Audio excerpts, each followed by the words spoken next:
बिस्मिल्लाहिर्रहमानिर्रहीम। नाज़रीन, आपका इब्ने हसन आपकी खिदमत में फिर हाज़िर है। तो पिछली वीडियो में मैं भूल गया कि रब्बुल इज़्ज़त खालिक़े कायनात, माल को मुख्तार, राज़िक़ का, मालिक का, खालिक का मैं जितना भी शुक्र अदा करूँ कम है। इस गुर्बत, महंगाई, बेरोज़गारी, अफरात ज़र के दौर में अल्लाह पाक ने मुझे, जो मैं पहले कुर्ता बदला है वो और ये दो नए कुर्ते गर्मियों में पहनने के लिए अल्लाह पाक ने मुझे अता फरमाए हैं। और जो इसका सबब बने हैं मेरी बेगम, मेरे बच्चे, अल्लाह पाक उनको बेशुमार दुनिया और आखिरत में जज़ाए खैर अता फरमाए।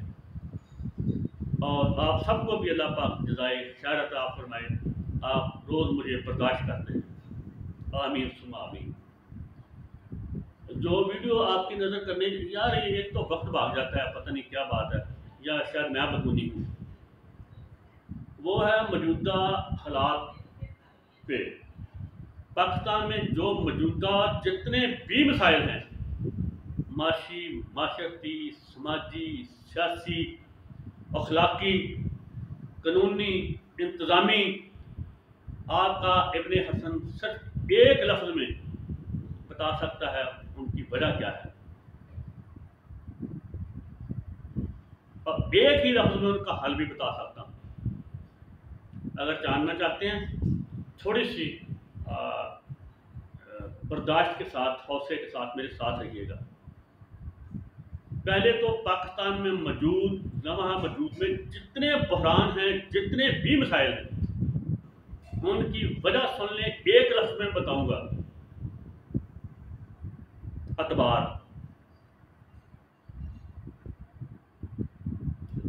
मौजूदा तमाम मसाइल, तमाम बहरानों की जड़ है अतबार। सिर्फ अतबार, जो किसी को किसी पे भी नहीं है। हुकूमत को अदलिया पे नहीं, अदलिया को मुकन्नना पे नहीं, मुकन्नना को अपने ही दोनों अवानों और सदर पे नहीं, सदर को वजीर आजम पे एतबार नहीं, वजीर आजम को अदलिया पे एतबार नहीं, ब्यूरोक्रेसी पे एतबार नहीं, ब्यूरोक्रेसी को हुकूमत पे एतबार नहीं, और हुकूमत का जो मलबूबा है जिसे पीडीएम कहते हैं, इन सबको भी एक दूसरे पे आपस में एतबार नहीं। सारी गुफ्तगू में मुन्ने के अब्बे का जिक्र नहीं होगा, क्योंकि मैं अफोर्ड नहीं कर सकता मुन्ने के अब्बे का जिक्र करना। लेकिन मुझे वहदहु ला शरीक की कसम है कि मुन्ने के अब्बे पर आप किसी को भी एतबार नहीं, किसी को। जिनको रोज टीवी पे दिखाया जाता है यकजहती के लिए, पता नहीं किस किस के लिए, हमारे ही बच्चों के खून पे हमें ही इमोशनल ब्लैकमेल किया जाता है मुकद्दस खून पे। तो दुनिया सब समझती है, यार इतने बेवकूफ तो नहीं है ना लोग कि ऐसे ड्रामे ना समझें, और जो चीज इत्तदाल से, तौलन से बढ़ जाए वह फिर बाउंस बैक करती है। तो मुन्ने कब्बे का जिक्र नहीं आएगा। इस मकबूजा पाकिस्तान के जंगल में ना किसी शिकारी को शिकार पे एतबार है, ना शिकार को शिकारी पे एतबार है। यही तमाम मसाइल की जड़ है, जिसे मुन्ने का अब्बा समझने से कासर है मादर के साथ। आज तक जो कुछ भी हुआ, जितनी लफ्ज़ें हुई, जो भी गलतियां कोताहियां हुई, जो वो हमारिया जैसे ब्लंडर हुए, उन सबको गुलामों ने बुलाकर हमेशा अकीदत, मोहब्बत का रिश्ता कायम रखा। लेकिन मुन्ने के अब्बे को यह मोहब्बत गवारा नहीं।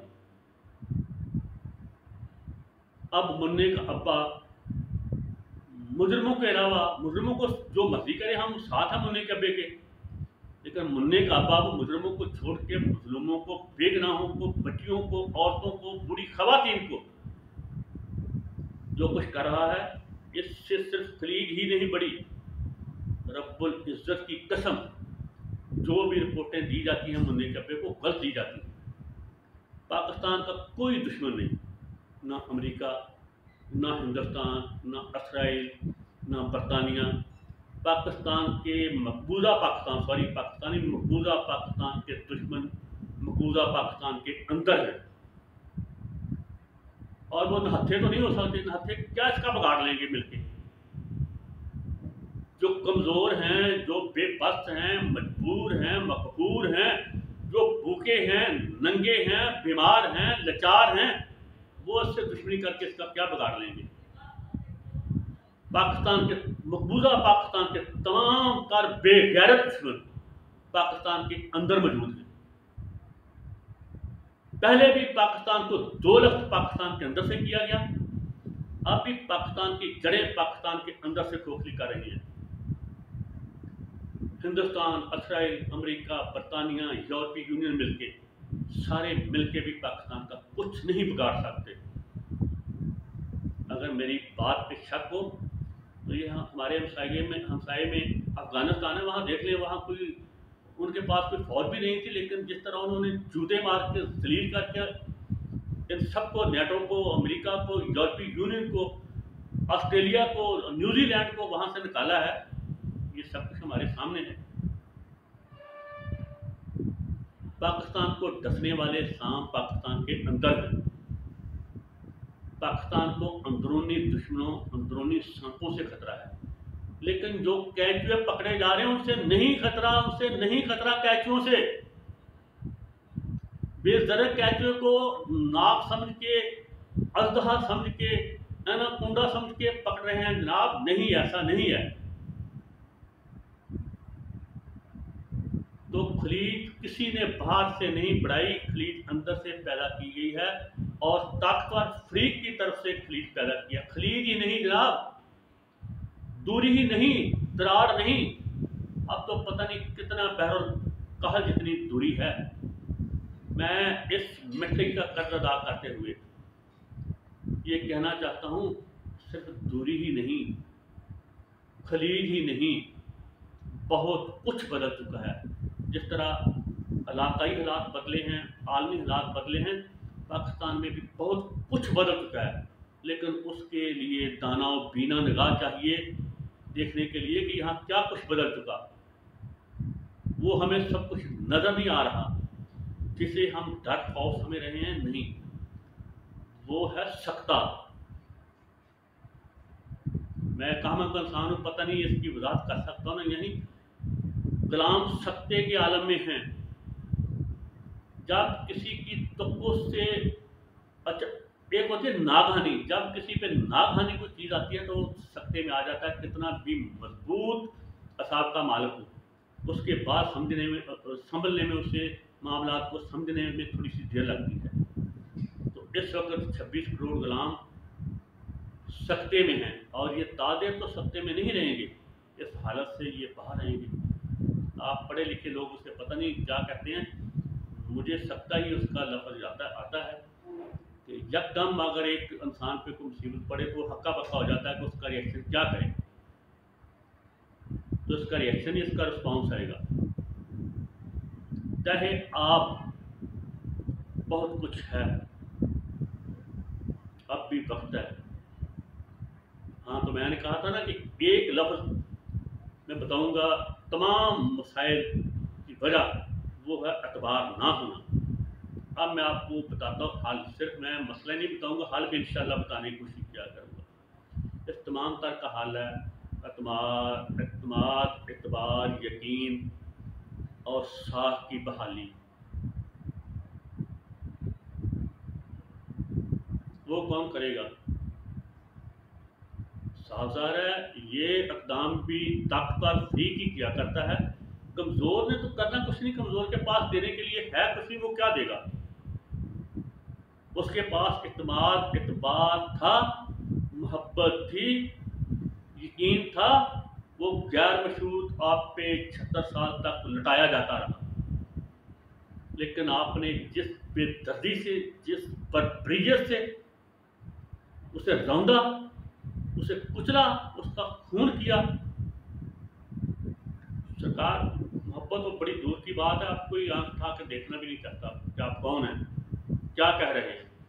मैं जान के मान पाऊंगा, मैं इस धरती का कर्ज उतारूंगा। मुझे पता है मैं क्या कह रहा हूँ और ये किसी ताकतवर के लिए कितना नागवार है और इसके नतीजा में मेरा अंजाम क्या हो सकता है, लेकिन ये मिट्टी मुझे अपनी जान से ज़्यादा अजीज है। एक ही हाल है पाकिस्तान के तमाम मसाइल का, तमाम मसाइब का, तमाम बहरानों का। इतबार, इतबार, इतबार, इत्माद, इत्माद, साफ, साफ, साफ। जिसकी साख मजरूह हुई है, जिसका इतबार टुकड़े टुकड़े हुआ है, वो अपना एतबार बहाल करें, अपना यकीन गुलामों पे बहाल करें, अपनी गुलामों में साथ बहाल करें। तो गुलाम पहले भी आपके गुलाम थे, आज भी गुलाम हैं, आगे भी गुलाम रहेंगे। गुलामी तो हमारी मजबूरी है, लेकिन अब हमें कोई मोहब्बत करने पे मजबूर नहीं कर सकता। बेशक वो से जितने मर्जी नारे लगवा लो, जितना मर्जी यौम यकयती मनवा लो, रोज सड़कों पे धूप में नंगे पाँव नंगे सर 50 डिग्री टेम्परेचर में मुझसे सारा दिन नारे लगा लो, मैं वहीं जान दे दूंगा, लेकिन मेरे दिल में कोई मोहब्बत पैदा नहीं कर सकता, कोई एतमाद पैदा नहीं कर सकता, कोई यकीन पैदा नहीं कर सकता। ये ऐसा नाजुक परिंदा होता है, एक बार उड़ जाए तो फिर दोबारा हाथ नहीं आता। शायद आपको इतनी बरीक बात की समझ नहीं आई। अब भी अगर कोई अपने लालच, अपनी जाती लालच, मफाद, गर्ज, अपनी अंधी अना बेपनाह ताकत, लूटमार, करप्शन से मावरा होकर सोच सकता है, तो एक ही काम है, अपनी दयानत, अमानत, हल्फ की वफादारी, फर्ज की ज़िम्मेदारी और गुलामों को अतबार दिलाएं। वो एक लफ्ज़ में कहना नहीं चाहता कि गुलामों को आप पे शक क्या है। अगर आप अपनी साख बहाल कर सकते हैं, एतबार बहाल कर सकते हैं, एतमाद बहाल कर सकते हैं,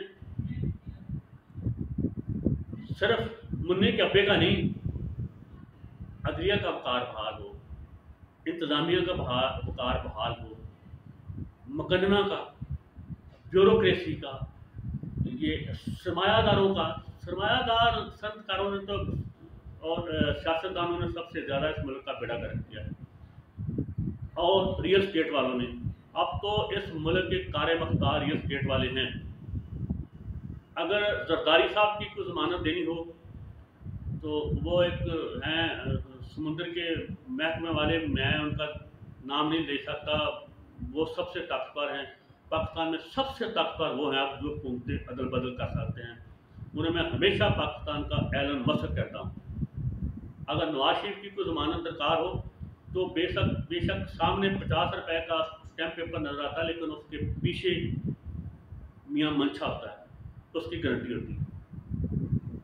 बस यही बात रोकता हूँ।